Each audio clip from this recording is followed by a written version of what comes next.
Good morning, Hedna. How are we all? Nice to see you all. Morning. Ben is not on the slide, but I'm delighted to announce that Ben Muratet from Radisson is also with us. Hello. Please take a seat, guys. As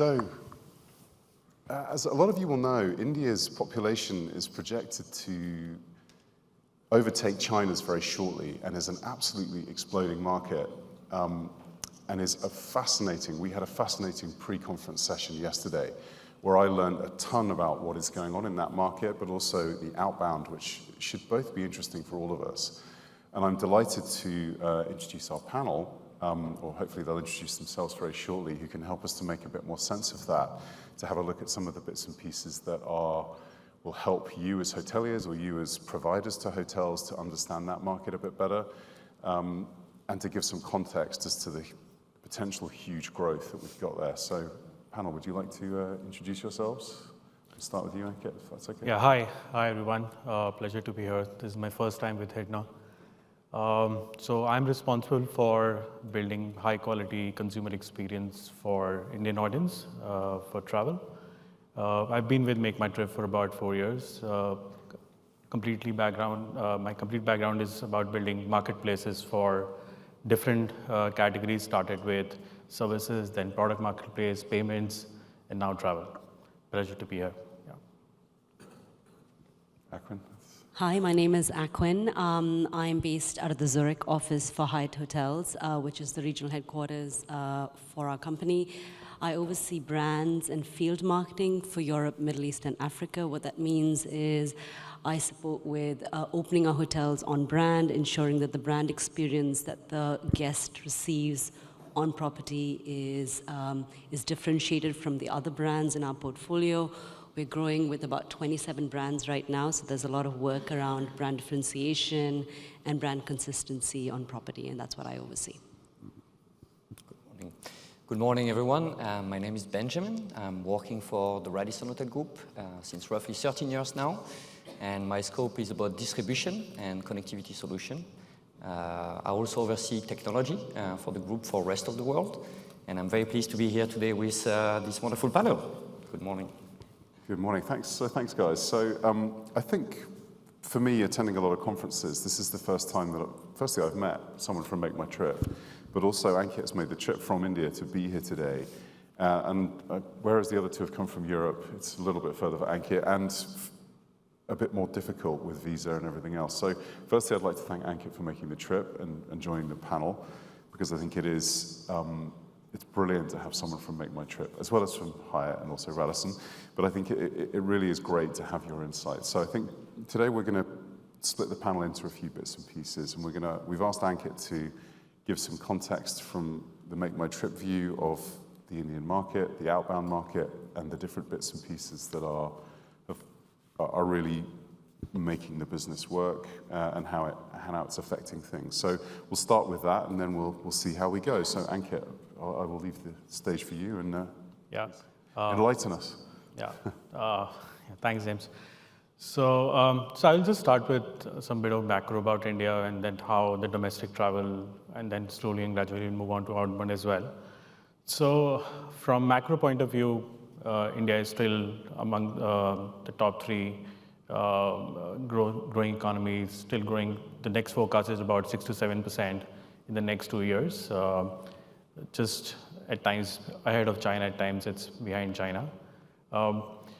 We have about now 600 million people who have access to internet, about 50 million people who are using internet and e-commerce day in, day out.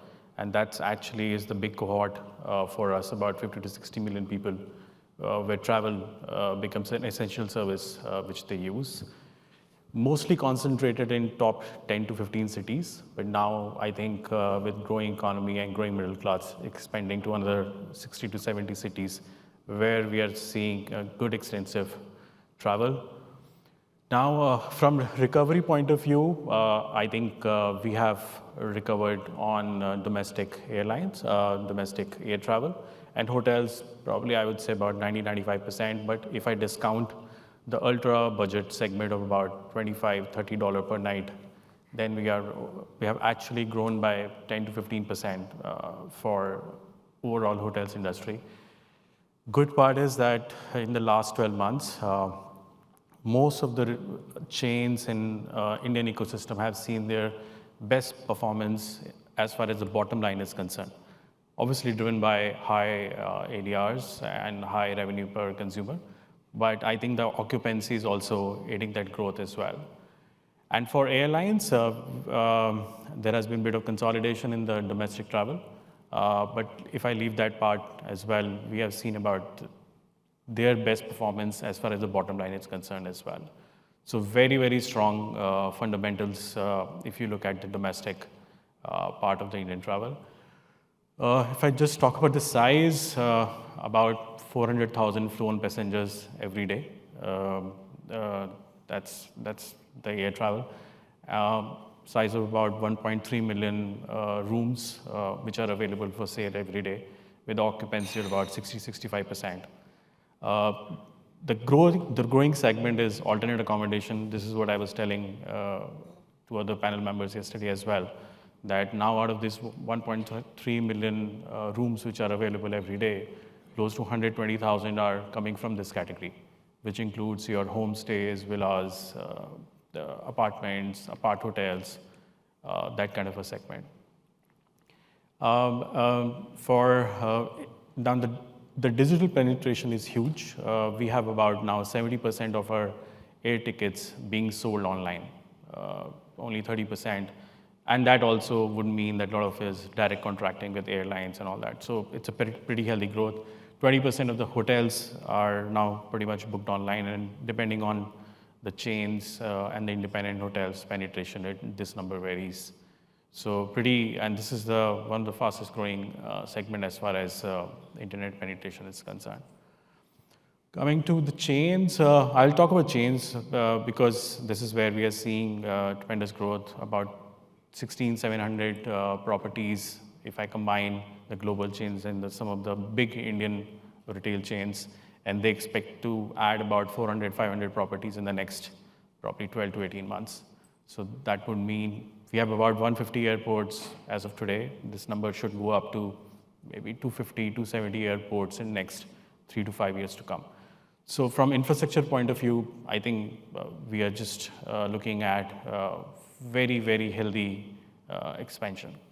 So that's a bit about the domestic travel. Now I talk about the outbound.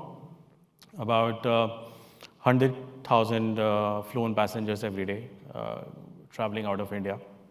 Mostly, and it is a mix of VFR, visiting family, friends, students, but still healthy mix of about 50-55% for leisure, where I think they would need any sort of hotel accommodation.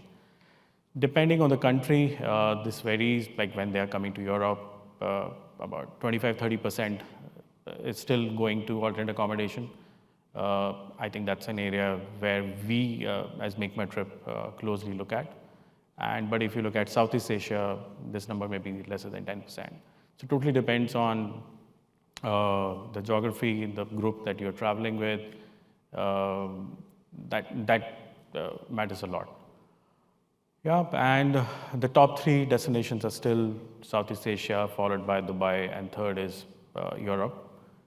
Lately, we have seen a bunch of issues around visa. Like for myself, I do struggle a bit to get the visa because Italian embassy has literally shut down the tourist visa for any Indian. So if you have to get to visit Italy for leisure, you have to come via Switzerland or maybe France or something like that, which was not possible for me. So I think all these factors are really, really important for us. So now how do we decide, like how do we as Indians decide that what kind of destination to choose? So I think 3 big factors. One, direct connectivity of flights. I think the sweet spot for us is about 5 to 8 hours of flight. I think that becomes a super sweet spot.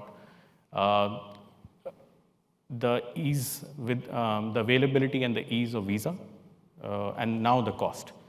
Not many of you know that the cost of getting a visa to Dubai is now close to $100 per person, Now that's huge, and for a destination like Thailand, this cost is now about $75 to $80, and these numbers were literally half just before COVID.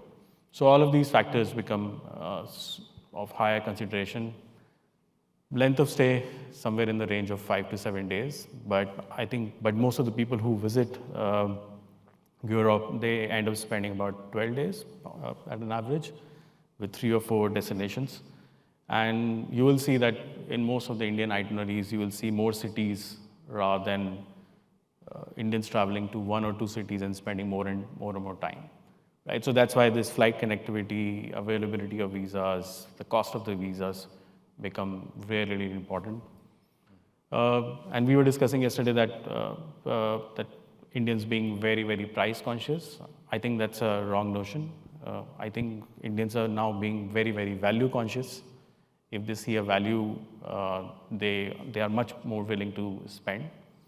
Yeah, I think these are the few thoughts I thought I will just share just to set up. Just to pick up on a couple of the other bits, and then we'll come to the other guys. So Aoife, I think she's still here, but obviously had a really interesting slide detailing the outbound China travel and the issue of visas. Obviously, they're printing them as fast as they can, but it's not easy. But if we think about India's outbound, it's a lesser volume, I think 5% of the population outbound versus China's 20%. But we also have we were discussing this yesterday, if you are an Indian citizen and want to travel to America, you can have up to a 450-day wait and quite a heavy cost associated with that. And so I think for the group in the room to start to take more advantage of that is to get a better understanding of your countries, how they interact with that visa system, how it works, and how, there's other things. And again, I wish I had an outbound Indian travel slide in the same way that Aoife has for China, because I think it would be, again, over time, there's a lot of work going on within the country to expedite, fix, and sort it out, but it's diplomatic. These things are very, very slow. So just wanted to, again, some really interesting bits in there. The other parts as well, if we think about, and again, for everyone who traveled here, my flight was very, very expensive.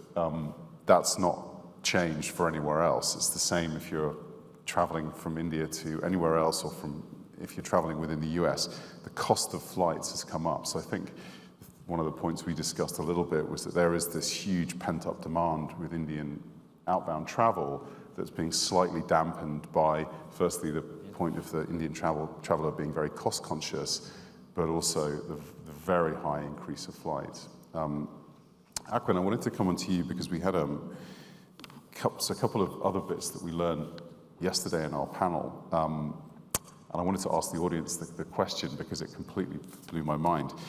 There are several auspicious days in Indian culture which are very, very important. And Indian people like to hold weddings on those days. And we had the number yesterday.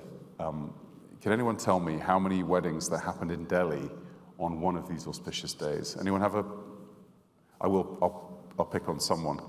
Anyone have an idea how many weddings in Delhi on that day? It's actually 15,000. 15,000. And we have such 6-7 days in a year where we end up having about 15,000-20,000 weddings in a city like Delhi. So you can imagine that number of weddings we have. And by the way, most of the Indians get married only once. So. Thank heavens. I think what's interesting, more than just the number of weddings in Delhi alone, if you look at the size of the industry, you're talking about a $50 billion industry annually for weddings, right? And that's just remarkable, again, fact that Indians get married only once. But I think the point that we also discussed was about outbound weddings. So domestically, it's huge, but what we're also seeing is there's a lot of demand for outbound destination weddings by Indians who prefer to come, Thailand and Indonesia, Bali specifically, are places where they like to go get married. But the south of France, Spain, these are all locations that Indians are also looking to come and get married. And it's, again, it's massive because the minimum size you're talking about is, at the lower end, it's 250 to 300 people at a wedding, and that's on the lower end. It can go up to easily 1,000, but of course for outbound weddings in France, it's probably going to be 250 to 300. Plus, if you add to that that our weddings are at least a minimum of 3 to 4 days, you're talking about a full buyout of the hotel, 3 to 4 days of F&B. Is a massive, massive market to be tapped. The other thing that is probably not news is a lot of, I think, the trend on what destinations become top choices is dictated by what you might see in a Bollywood movie, right? Or what the celebrities might be getting married at. And this is, it's a very quick uptick. So the moment you have a celebrity wedding, you can rest assured that within a few months, that particular destination is going to get a lot of demand from high net worth Indians who are looking to get married in these very locations. So there's a bit of that copycat behavior that's always kind of good to latch on to as well. Yes, we had some interesting discussion about this, and if you pay attention to your Bollywood movies, they are sort of entering wider popular culture more and more. There was a massive hit movie called RRR, which was on Netflix. I haven't personally seen it because it's 3 hours long, but if you are not aware of these markets, these movies that come out and have potential locations where your hotels are, you will start to see a lot of inbound. So it does pay off to start to pay a little bit of attention to this. And again, completely fascinating fact that we found out yesterday, and I'm going to ask the audience, and for those who are at breakfast, please don't answer the question. But if for outbound Indian travel, can anyone tell me which is the top European destination and the reason why?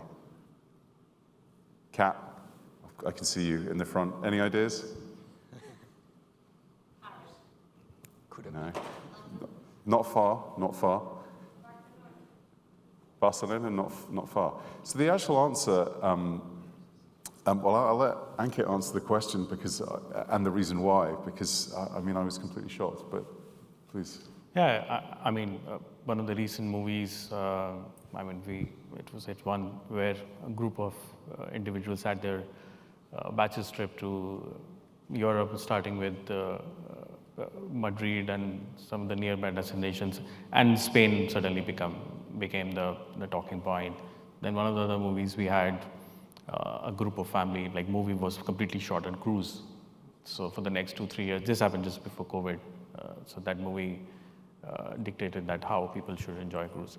So the fact is that for most of the middle class in India, this could be the first time travel internationally. So it's not just about spending money or having a good time. It's about being inspired by what they see and then fulfilling those aspirations in the form of travel, right? And that's how the new generation is sort of thinking and moving ahead. And you will see that most of the travel now is becoming a lot more experiential, which used to be earlier very sightseeing driven, which is still the case when you're traveling with a large group or with a family, but with couples and with individuals, a group of guys, group of girls traveling, I think a lot more is aspirational, right? So, and this is where we as a platform also are helping individuals pick up the destinations which help them sort of fulfill that aspirational value, right? And by the way, another point, that why weddings become an important point, not just for destination wedding outside India, because there is a strong aspirational value attached to the honeymoon with so many marriages, which we just talked about, right? So that is a right touch point, and most of these people who get married towards the late of their 20s happen to be on their first international trip, right? So I think all these points together, and even at our end, we give a lot of value to that. How do we drive aspirations, value, pricing, and obviously fulfilling their long-term demand of just exploring new avenues, right? So it's used to be Southeast Asia for honeymooners, but now most of the honeymooners tend to go towards Mauritius, Maldives, Europe, right? 3 of my teammates just got married in the last 2 months, and all 3 are traveling to Europe for their honeymoon, despite so many issues with the visa, right? Now, Luxembourg is one of the destinations they want to explore because no one has explored it till now. So these becomes one of the considerations. Cool.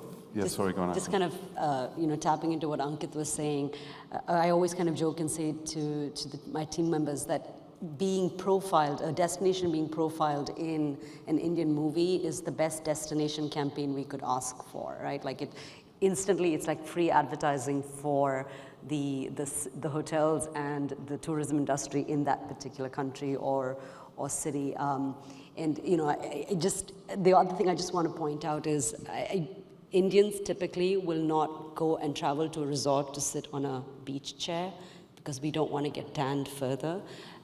We are more interested in exploring cities and experiential travel. So that's a big thing, as in resorts really don't count, unless you're talking about the Maldives or Mauritius. You really don't have Indians saying, oh, I want to go to stay in a resort and stay 3 days on a sun lounger. It's just not our thing.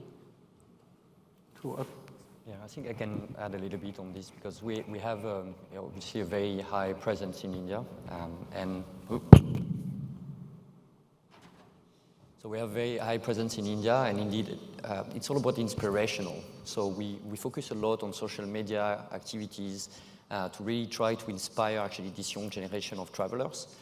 We see a lot of secondary city travelers also going into big destinations or big cities. So a lot of social media inspirational. I fully agree with you. It's very important. We did a lot of activities around travel, travel within destination within India, and we are also focusing obviously on a solution for outside India to inspire travelers also in the same manner. Yeah, it's really the answer actually was Switzerland was the market that came up a lot because it was used. I think back a few years ago, there wasn't really an area in India that could be used for filming mountainous regions, so they used Switzerland as a location. So it was really interesting to hear that. I had no idea that it was such a big destination for Indian tourism. I want to switch tack very slightly to talk about some of the challenges that,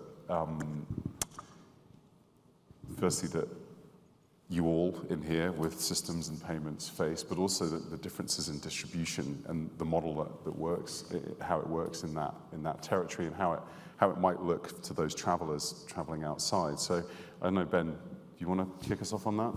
Yeah. So payment has been a complex situation in India, obviously, because of. So first of all, the country has been really emphasizing on digitalization. So since 2015, there was a whole Indian program about digitalization with 3 mindsets: paperless, faceless, and contactless payment solutions. One of the challenges, obviously, is indeed that we need to be able to accept, let's say, the payment solutions that are coming from Indian travelers. There is still a huge cash flow principle, so you need to be able to accept cash also, but also within European destination. So indeed, payment has been still a struggle. That's why also we are working with Gateway Solution, and we have partners that are here to be able actually to sustain this also towards hotels. So even so, there is a big emphasis on this. It's still one of the struggles, let's say, within outbound market of India. So one of the solutions is indeed to work with third parties, indeed to accept or be able to accept those solution of payment. Ankit, do you want to add anything on that one? Like we have about 40-50 million credit cards overall in our country. So, and with as Ben was talking about the digitalization, I think we have internally, we have built our own rails of payment infrastructure. The UPI, I don't know how many of you have heard about it, but it's growing outside India as well. So now the job of the government is to make sure that countries where we have a decent business relationship and the diplomatic relationship, that it's also accepted. For that matter, in UAE, the same payment instrument is accepted if you're traveling. And then we are doing it with some of the neighboring countries as well. And the talks are on for Japan. So what will it do that more and more this sort of partnership will sort of develop over the period? That would mean that Indians, when they're traveling outside, there is absolutely nil cost of foreign exchange. Because with our, the way for us, because there is a lot more trade deficit, so the value of the rupee against the dollar continues to be a concern. But that would also mean that our exports help us to bring that money back. But it is not a healthy sign for the traveler who is traveling outside India. So I think with more and more such payment acceptance outside the country will help us to, or will help the global travelers to spend less on this. Second, which again I was sharing with the audience yesterday, that with limited expansion of credit cards in the country, the acceptance of UPI and some of the hotel direct or brand.com becomes very, very critical. And so that's how payments become very, very critical for us. Yeah, so we'll again learn, every day is a school day, learned more yesterday about this, but effectively UPI is a payment system that has been a bridge between all of the Indian banks, and effectively you can pay instantly with a QR code. Yeah. Which is obviously, I think, when we think of, again, Ankit mentioned the number, but it really is, it's a really small amount with a credit card compared to the overall, and with a low banking penetration. What you see in India is fintech on an app, super apps, and the way that all works. And I think there is an opportunity for the hotels and the hotel companies in the room to start, looking at this in a bit more detail, because it does mean that pathway to payment is just so smooth. It's instant as well from the discussion that we had yesterday. Again, diplomatic, needs to be agreed between countries before it could kind of roll out, but also really, really sort of interesting. The other thing, unless, Akwin, did you have any point to mention on that? No. The other thing I wanted to discuss briefly was just the catering a bit more for the Indian traveler. So one of the things we talked about yesterday was the ease of booking connected rooms, and this goes sort of hand in hand to Ankit's point about alternative accommodation being a very high choice in Make My Trip. And I don't want to make this a Make My Trip advert, Ankit, so... No problem. But I think it's important, I think, to understand, because we talked yesterday, I'm not talking about just Hyatt or Radisson here, where with the traditional brand.com, and for those that run those in the room, that it can be quite a difficult thing to book connecting rooms. I know that we're in 2023 and this shouldn't be that difficult to do, but it still is. And I think, Ankit, can you just explain a little bit about how Make My Trip can make that, firstly for the cost-conscious traveler, but firstly how your platform does that, and then perhaps we can hear from some of the others on how that works. Yeah, for the searches that we get where the number of travelers are beyond 4 or 5, whether it's a combination of all adults or kids and adults. So we have built-in algorithm which what does is that so when you're looking for a particular hotel or a selection of hotels, we sort of create in our own definition we call it like a combo, which what it does it understands the occupancy of all individual rooms and looks at the search coming from the individual, and we also have some background on that how that individual has behaved in the past because of the history with Make My Trip. So combining all these factors, we sort of present the option to the consumer that this is the most value-led option for you, which takes care of occupancy and also helps the family to stay connected and together. And there we use optimizations in terms of the size of the room, the number of people traveling, the age of the children, and in some cases we also know that whether someone old is traveling, so how to take that into account. And keeping in mind, we present that option, what consumers love about this, that They don't need to be very well aware of the build of the room, the size of the room, the number of beds in the room. So everything is taken care of by us. And the good part is that if we present this option to 100% of the people, 73% of the people end up buying the option that we suggest. So, and this works more like a feedback loop to us.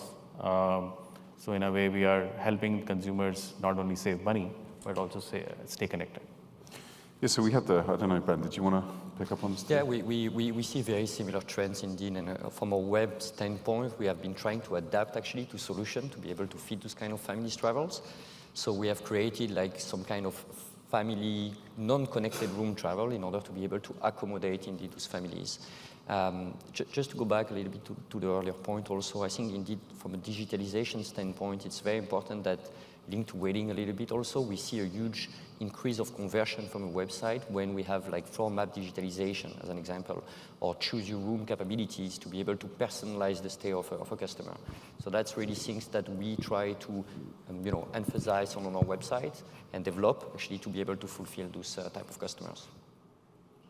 Yeah, great. No, I'm just going to add, I think to what Ben said, which is last year we piloted for the first time on Hyatt.com the ability to instantly book connecting rooms. And I know this sounds like, we should have solved for this earlier, but we haven't. And again, we ran a kind of a small campaign to support to share the fact that we have the ability to instantly book connecting rooms, and it was a wild success. And it was the ROI on that campaign was through the roof. So what we know now is it's something that we need to try and solve for.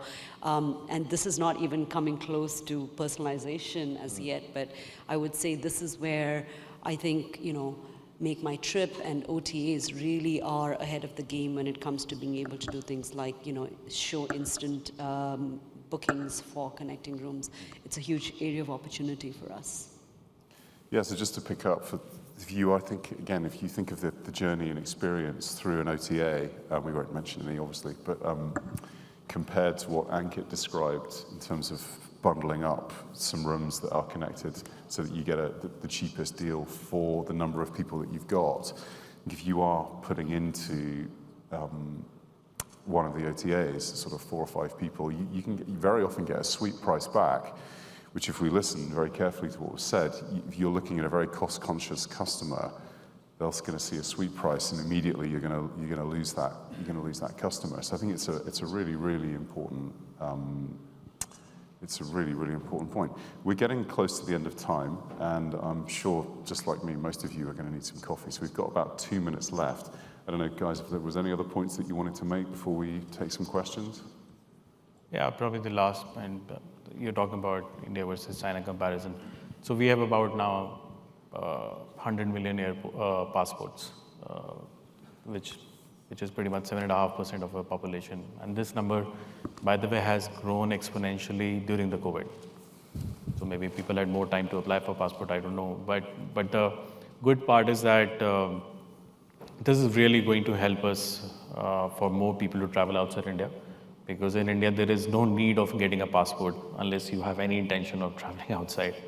So this number actually tells me or tells everyone that there is a strong urge for people to travel outside India, and now with 90% recovery for outbound travel, this number itself close to about 50 to 60,000 room nights easily. Right, for outbound travelers, and this number is growing about 10 to 15% year on year. So you can imagine that what this number could look like after 5 years. Huge aspirational value connected with Indian travelers, and I think with more and more younger generation getting to experience the first international trip, I think it will be a good combination of people traveling outside India twice or thrice in a year, which was never the case 10 years ago. So welcome sign, I would say. Brilliant. Anyone else want to add a final comment before we see if there are any questions in the audience? We've got a minute left. No, I would say that we are really at the cornerstone, I think, of the outbound market from India. I really believe there's going to be a huge market growth outbound. Also, I think it's really all about payment solution. You really need to be able to accept. That's why it's also important to be able to work with with super apps company that can facilitate sometimes also those kind of solutions in order to grow that market. We sometimes as chains struggle in being able to accept this technology, let's say, in being able to go fast or faster than the OTAs. I think huge opportunity, definitely around personalization and digitalization of that market. Great. Let's see if there's any questions. I'm not sure quite how that works, if they appear or if anyone wanted to put their hand up. No questions? Okay, well, I'd firstly like to thank the panel. So big hand for Ankit, Akwin, and Ben. Thanks for coming. And we'll see you in the coffee break. Thank you very much.